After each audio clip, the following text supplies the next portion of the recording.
ایک نوٹیفیکیشن، ایک ریل دیکھنے بیٹھتے ہیں اور پتہ ہی نہیں چلتا کہ وقت کب گزر گیا۔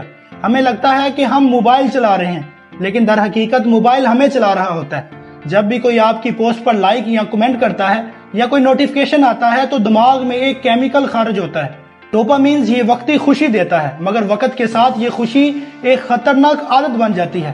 جرنل آف بیہیویئر ایڈکشن کے مطابق سوشل میڈیا کا مسلسل استعمال دماغ کے ریوارڈ سسٹم کو بگاڑ دیتا ہے اور عام زندگی کی خوشیاں پھیکی لگنے لگتی ہیں۔ ہارورڈ کی تحقیق کے مطابق زیادہ سکرول کرنے سے مائنڈ سٹیمولیٹ ہو جاتا ہے اور انسان کا فوکس، پوٹینشل اور ایموشنل کنٹرول کھو بیٹھتا ہے۔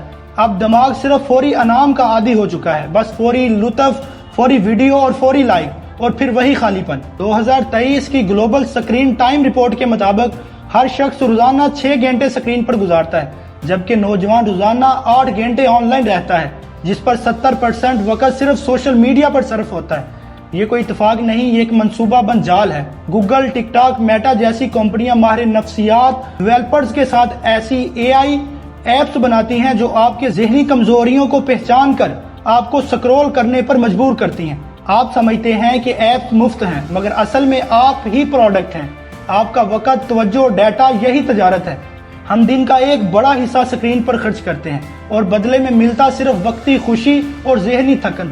سوشل میڈیا کمپنیاں آپ کی توجہ بیچ کر اربوں کماتی ہیں اور بدلے میں آپ کو دیتی ہیں مصنوعی خوشی کا نشہ۔ لیکن سوال یہ ہے کہ ہم آزاد ہیں؟ کیا ہم اپنے وقت کے خود مالک ہیں، یا وہ سکرول بٹن ہماری زندگی کا کنٹرول سنبھال چکا ہے؟ یہ وقت جاگنے کا ہے، اپنی آزادی واپس لینے کا۔